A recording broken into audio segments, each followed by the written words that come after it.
Hello दोस्तों, आज हम बात करेंगे मेक इन इंडिया मूवमेंट की। Make in India movement BJP की महत्वाकांक्षी योजनाओं में से एक थी, जिसे कि 2014 में भारत के प्रधानमंत्री श्री नरेंद्र मोदी जी ने लॉन्च किया था। जिसका अहम लक्ष्य जो था वो था मैन्युफैक्चरिंग, एग्री सेक्टर और ऑटोमोबाइल सेक्टर्स को बढ़ावा देना। शुरुआत में इसे एक ऐसी नीति बताया गया था जो भारत की तस्वीर बदल देगा और भारत को ग्लोबल मार्केट में एक मैन्युफैक्चरिंग हब की तरह खड़ा कर देगा। बट क्या सच में ऐसा हुआ? इस वीडियो में हम डिटेल में चर्चा करेंगे उन सारे पॉइंट्स पे। आज से करीब 10 साल पहले मेक इन इंडिया कैंपेन को लॉन्च किया गया, बट 10 साल पूरे होने के बाद भी आज भी भारत टॉप 5 देशों में जो मैन्युफैक्चरिंग के हब कहे जाते हैं उनमें कहीं भी शामिल नहीं है। कुछ क्षेत्रों में अच्छा काम हुआ है, जैसे कि इंफ्रास्ट्रक्चर काफी हद तक सुधर गया है। बहुत सारे ऐसे एरिया हैं जो मेक इन इंडिया के तहत बिल्कुल फ्लॉप रहे हैं। उन एरिया के बारे में हम आगे समझेंगे। मेक इन इंडिया का लक्ष्य जो था 4 महत्वपूर्ण मुद्दों को लेकर बनाया गया था। इनमें पहला था इंपोर्ट को कम करना। तो क्या इंपोर्ट कम हुआ? जी हां, बिल्कुल हुआ, पर उतना कम नहीं हुआ जितना कि हमने टारगेट लिया था। अगर हम बात करें 2013-14 में हमारी जीडीपी का करीब करीब 26% था और वहीं 2023 में ये आंकड़ा जो है करीब करीब 24% है। तो जहां हम बात कर सकते हैं कि केवल 2% का इंपोर्ट जो है वो कम हुआ। दूसरा जो मेन एजेंडा इसमें था वो था मैन्युफैक्चरिंग सेक्टर की ग्रोथ को 12 से 14% तक बढ़ाना।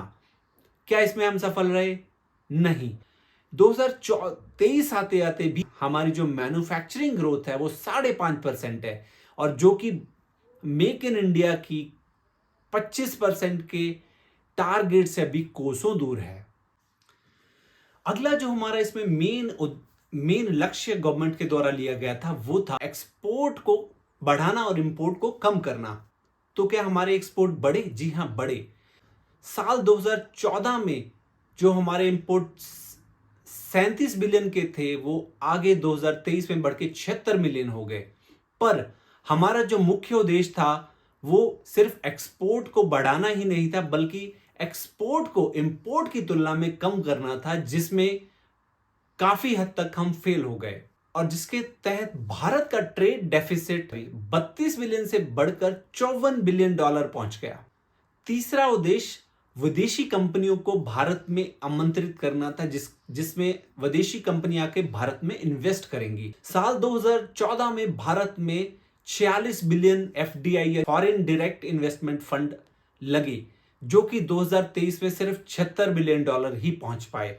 और इसी के साथ बहुत सारी इन्वेस्टमेंट रुक गई, जिसकी वजह से इंडिया में पैसा आने की बजाय दूसरे देशों में जाने लगा, और ये मेक इन इंडिया के लिए एक बहुत बड़ा सेटबैक था।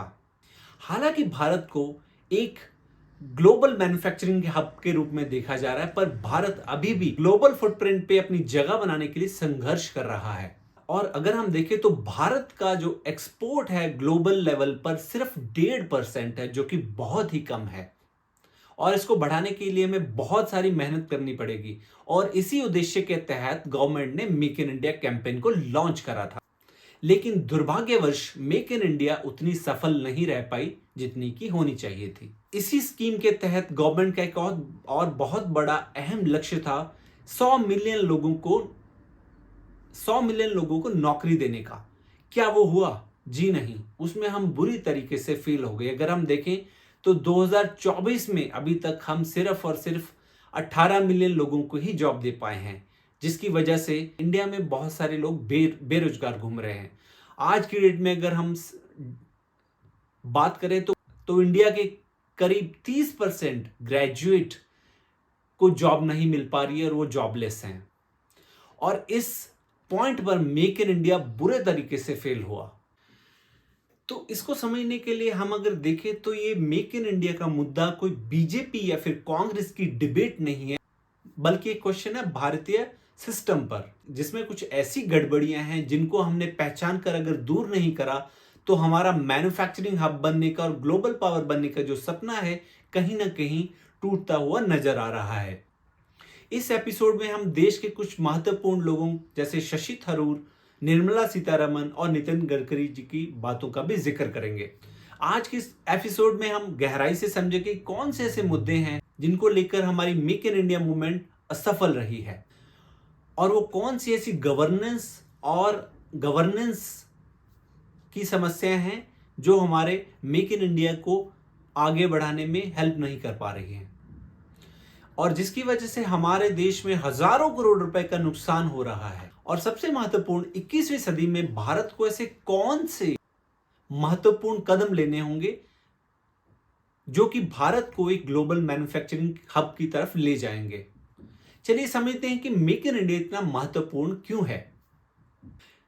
जो सबसे महत्वपूर्ण मुद्दा है वो है मैन्युफैक्चरिंग। मैन्युफैक्चरिंग ऐसी चीज है जो भारत को एक्सपोर्ट करने की ताकत प्रदान करता है, जो कि सर्विस इंडस्ट्री में थोड़ा मुश्किल काम है। और सर्विस इंडस्ट्री भी हालांकि इसका एक बहुत बड़ा अहम हिस्सा है, पर अगर हम देखें मैन्युफैक्चरिंग में जो स्कोप ऑफ एक्सपोर्ट है वो बहुत ही बड़ा है। गवर्नमेंट्स को मैन्युफैक्चरिंग पर जो फोकस है वो बढ़ाना होगा। अगर हम सर्विस इंडस्ट्री को देखें, जैसे कि आईटी इंडस्ट्री, वो सिर्फ और सिर्फ स्किल्ड लोगों को ही लेबर दे सकता है, और अगर हम बात करें सिर्फ स्किल्ड और सेमी स्किल्ड लोगों को ही कैटर करता है।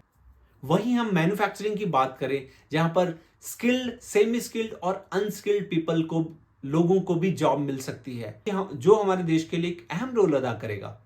तो हम बात कर रहे थे स्किल्ड और सेमी स्किल्ड की, जबकि सेमी स्किल्ड और अनस्किल्ड जो पॉपुलेशन है भारत में 50% से भी अधिक है।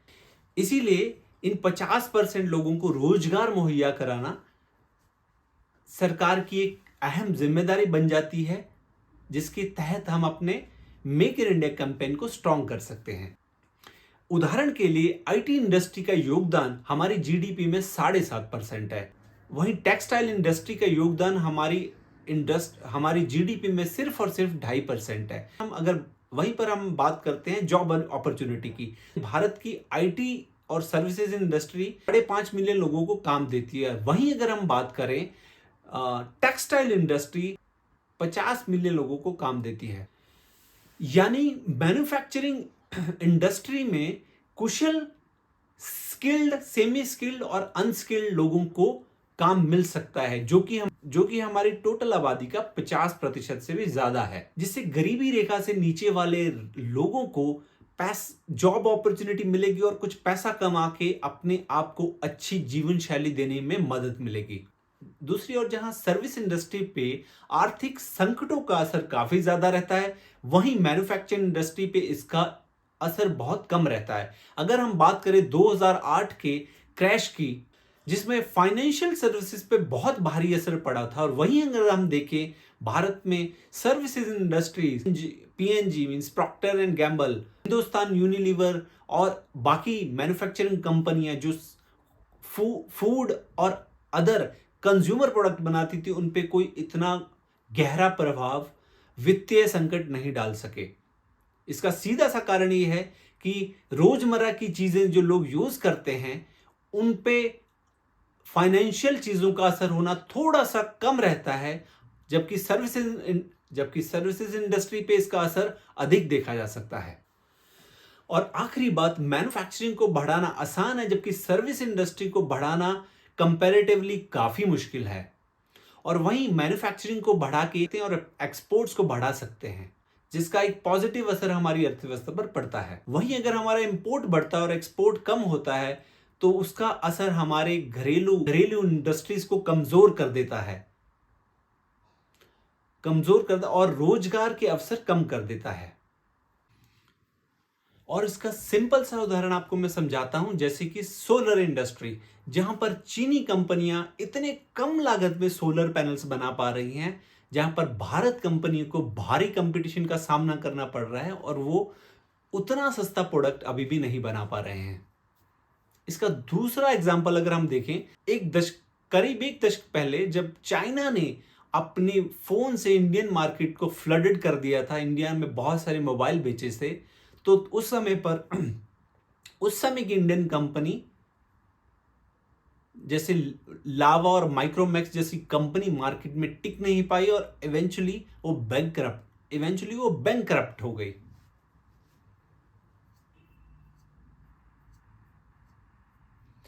दूसरा, इंपोर्ट करने से व्यापार को तो घाटा होता ही है, साथ ही साथ हमारे रुपए की वैल्यू भी घटती है। आइए इसको एक उदाहरण से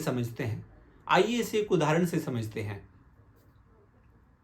उदाहरण के लिए, भारत अगर 100 बिलियन का इंपोर्ट करता है और 70 बिलियन का एक्सपोर्ट करता है, 30 बिलियन का ट्रेड डेफिसिट होता है और उस 30 बिलियन का हमें डॉलर खरीदना पड़ेगा, जिसकी वजह से डॉलर की कीमत बढ़ती है और रुपए की कीमत कम हो जाती है। और आखिरी बात, इसी घाटे के चलते हमें कर्ज लेना पड़ता है, जो कि हमारी इकोनॉमी पर और भी ज्यादा लोड डालता है। और इन्हीं कारणों को देखते हुए 2014 में मोदी गवर्नमेंट ने मेक इन इंडिया कैंपेन को लॉन्च करा। जबकि गवर्नमेंट यहां पर सपोर्टिव है, गवर्नमेंट का उद्देश्य सही है, फिर हम कहां फेल हो रहे हैं? ऐसे कौन से वो कारण हैं जहां पर हम फंसे हुए हैं और इस मेक इन इंडिया के सपने को पूरा नहीं कर पा रहे हैं? तो अगर हम देखें तो भारत के विकास में सबसे बड़ी अड़चन जो है वो है यहां का लाल फीताशाही और ब्यूरोक्रेसी। लाल फीताशाही मैं आपको सिंपल शब्दों में अगर समझाऊं तो वो है फाइल का आदान प्रदान। लाइक अगर मैं किसी प्रोजेक्ट के लिए फाइल सबमिट करता हूं तो उसको कितना समय लगता है प्रोसेस होने में। वहीं ब्यूरोक्रेसी सेम वे में, ये पूरी की पूरी जो व्यवस्था है इंडस्ट्रीज को सेटअप करने के लिए, मैन्युफैक्चरिंग को बढ़ाने के लिए, वो काम कैसे करती है, जिसमें बहुत सारे लाइसेंस और अप्रूवल्स शामिल होते हैं, जिनको लेना बहुत ही कठिन है और कई मामलों में तो सालों लग जाते हैं एक अप्रूवल या लाइसेंस लेने के लिए, अगर आप अपना मैन्युफैक्चरिंग स्टार्ट करना चाहते हैं तो। तीसरा मुद्दा है जमीन अधिग्रहण का, क्योंकि कोई भी प्रोजेक्ट या फिर कोई भी इंफ्रास्ट्रक्चर का प्रोजेक्ट या फिर मैन्युफैक्चरिंग का प्रोडक्ट जिसके लिए लैंड की आवश्यकता होती है, उसको लेने के लिए बहुत सारे अप्रूवल चाहिए। जैसे कि राष्ट्रीय राजमार्गों के लिए जो जमीन एक्वायर करनी पड़ती है, उसमें इतने अप्रूवल, इतने मुआवजे और कानूनी मुद्दे फंस जाते हैं कि वो पूरे का पूरा प्रोजेक्ट कई सालों तक लंबा खिंच जाता है, और जिसकी वजह से उस प्रोजेक्ट की जो कॉस्ट डिसाइड होती है वो 3-4 गुना बढ़ जाती है। एक पॉस्को एक बहुत ही अच्छा एग्जाम्पल है। यह दक्षिण कोरिया स्टील कंपनी है जो भारत में 2005 में $12 बिलियन की इन्वेस्टमेंट करके अपना एक स्टील प्लांट लगाना चाह रही थी। यह भारत में विदेशी कंपनियों द्वारा किया जाने वाले सबसे बड़े प्रोजेक्ट में से एक था, और इस प्रोजेक्ट में 10 साल का डिले हुआ, और जिसका मेन कारण था भूमि अधिग्रहण, यानी लैंड प्रोवाइड करना पर उस प्रोजेक्ट के लिए बहुत सारी कानूनी विवाद चले, और पॉस्को ने 2015 में ये डिक्लेयर कर दिया कि वो इंडिया में कोई भी इन्वेस्टमेंट नहीं करेंगे, और ये प्रोजेक्ट पूरी तरह से ठप पड़ गया। इससे भारत को लेकर विदेशी निवेशकों में एक नेगेटिव इमेज गई कि भारत बाहर से आए हुए लोगों को उनके प्रोजेक्ट में सपोर्ट नहीं कर पा रहा है, और वो कहीं ना कहीं उनके कानूनी व्यवस्था को सुधार नहीं कर पा रहा है। इन सब समस्या को सुलझाए बिना भारत का मेक इन इंडिया और मैन्युफैक्चरिंग हब बनने का सपना एक सपना ही रहेगा। इसी के साथ साथ हमें भारत के बुनियादी ढांचे में कई सारे बदलाव करने पड़ेंगे, जैसे रेलवे और सड़कें। भारत में औसतन गाड़ियां 25 किलोमीटर प्रति घंटे की रफ्तार से चलती हैं, जबकि चीन में यह गति 45 किलोमीटर प्रति घंटे का एवरेज है। ट्रकों की औसत गति भारत में 20 से 40 किलोमीटर प्रति घंटा है, जबकि वियतनाम में 40 से 60 किलोमीटर प्रति घंटा है। दूसरा है बंदरगाह, यानी कि पोर्ट। भारत का मुंबई पोर्ट, जहां जहाजों का टर्न अराउंड टाइम 2 दिनों से अधिक है, वहीं वियतनाम के साइंगोन पोर्ट में केवल 21.6 घंटे का है। भारत का सबसे बड़ा पोर्ट मुद्रा पोर्ट सालाना लगभग 180 मिलियन मीट्रिक टन कार्गो संभालता है, जबकि चीन के सबसे बड़े पोर्ट में 1.17 बिलियन टन तक कार्गो संभालने की क्षमता है। यानी कि हमें अपने पोर्ट्स और रेलवे और रोड मार्गों पर अच्छे काम करना पड़ेगा। इन बाधाओं के कारण कंपनियों की लागत बढ़ जाती है और वो अन्य देशों जैसे कि वियतनाम और चीन में निवेश करना पसंद करते हैं। अगर भारत में इन बुनियादी समस्याओं का समाधान कर सके तो यह विदेशी निवेश के लिए अधिक आकर्षक हो सकता है और मेक इन इंडिया पहल को सही मायनों में सफल बना सकता है। कौशल और श्रम समस्या यानी स्किल लेवल की प्रॉब्लम। भारत के पास केवल 2% ही लेबर ऐसी है जो पूरी तरह से स्किल्ड है, जो कि दक्षिण कोरिया के 90 जबकि दक्षिण कोरिया में 96%, जापान में 80% और चीन में 40% स्किल्ड लेबर है कि इन देशों की तुलना में भारत में बेहद ही कम है। और इस कमी को पूरा करने के लिए भारत की कौशल भारत पहल शुरू करी गई थी, जो कि पूरे तरीके से फ्लॉप रही। पहला जो काम भारत सरकार को करना होगा वो है ease of doing business. Ease of doing business में विदेशी लोगों को बुलाकर उनको जल्दी से जल्दी बिजनेस के रिसोर्स मुहैया करवाना। भूमि बैंकिंग प्रणाली, गुजरात की तरह इंडिया के बाकी हिस्सों में भी भूमि बैंकिंग प्रणाली को लागू किया जाना चाहिए, जिसके तहत किसी भी क्रिटिकल या किसी भी बड़े प्रोजेक्ट या फिर मैन्युफैक्चरिंग प्रोजेक्ट के लिए जल्द से जल्द भूमि अधिग्रहण करके बिजनेस ऑनर और इन्वेस्टर को दिया जाना चाहिए। इंफ्रास्ट्रक्चर में सुधार और स्किलिंग एम्पावरमेंट। अभी अगर हम बात करें तो हम बहुत सारी ऐसी योजनाएं चला रहे हैं जो कि पर्याप्त नहीं है। हमें इंडिया की मैन्युफैक्चरिंग को बढ़ाने के लिए स्किल पर खास ध्यान देना पड़ेगा और ये वो मुख्य कारण थे जिसकी वजह से हम इस पूरे की पूरी मेक इन इंडिया कैंपेन को अच्छा बना सकते हैं। उम्मीद है कि आपने इस वीडियो से कुछ नया सीखा होगा, आपको ये वीडियो पसंद आई होगी। इसको लाइक करें, शेयर करें और हमारे चैनल को सब्सक्राइब करें और इसके साथ इसको अपने दोस्तों को शेयर करना ना भूलें। हम आपके लिए वीडियो बनाते रहेंगे। Thank you very much.